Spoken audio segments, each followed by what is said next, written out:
Pardoning power is on President Trump's mind this morning. Just moments ago, he said this: while all agree the U.S. president has the complete power to pardon, why think of that when only crime so far is leaks against us, fake news?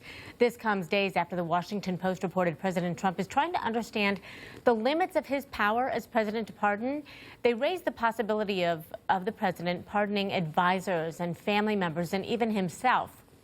It's relevant in light of the ongoing special counsel investigation into Russian election meddling, of course, and possible collusion with the Trump campaign.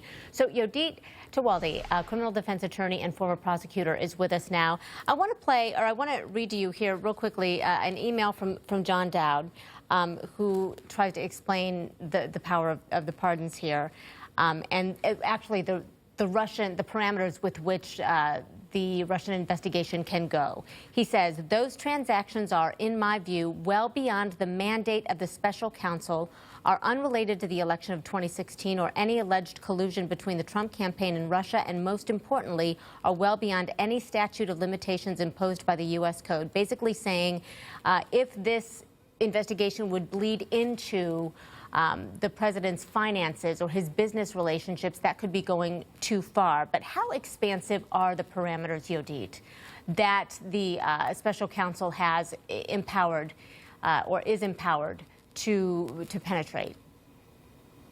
I mean, you know what, with this whole, looking into Paul Manafort's finances and his tax records, that opens the door up for the president as well. And right now he is given the power as special counsel to look into what he needs to get answers. And that includes Donald Trump's finances. So he can't say, you know what, you can look into everybody else's, but you can't look into mine. He is the president of the United States. So his power to do so is expansive, for sure. Okay, does the president, though, a lot of people are wondering, does he have the power to pardon himself? He doesn't, does he? So the Constitution gives the president the power to pardon people for federal crimes, and generally the courts have upheld those pardons. However, my interpretation of the power to pardon is that you give that to the benefit of others. So there's a grantor, the president, and then you have the recipient, other people, not yourself. However, there is a gray area with regards to whether a president could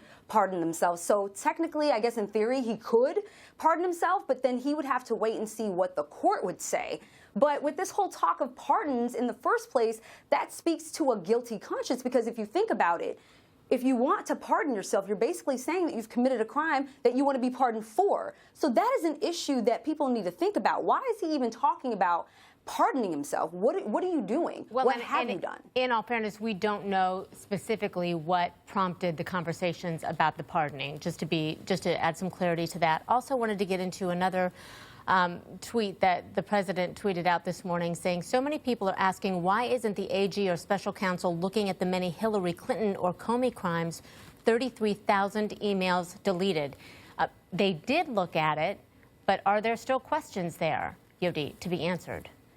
There may be questions there, but that has been looked at and put to rest from what we know. And that's not to say that that can't be revisited. Right now, we're looking at you, Mr. President, because we found out about your inner circle having a meeting that wasn't ever disclosed with Russian officials. So that is the question right now. The intelligence community, they've already said that the Russians did interfere with our 2016 election, something that the president still denies to this day.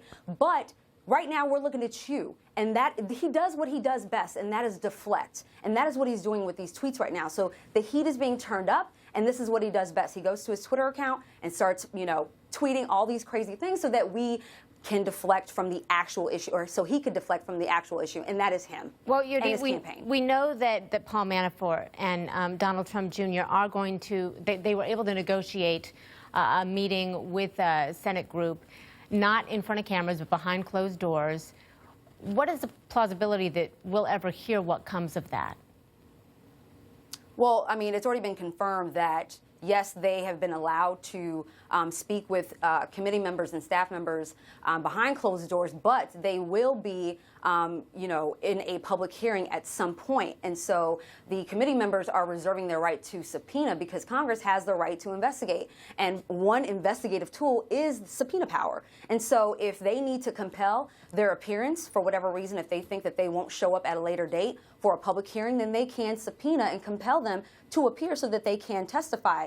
Trump Jr., he doesn't have clearance, security clearance, so he could testify in public if they wanted him to. There would be no issue there. So I think this is just a way to get something from them, to see if they can actually get answers from them without having to take that route. But if they don't get the answers that they need in this private meeting, then they can very well use that subpoena power on these individuals. All righty. Yodit Tewolde, always grateful to see you. Thank you.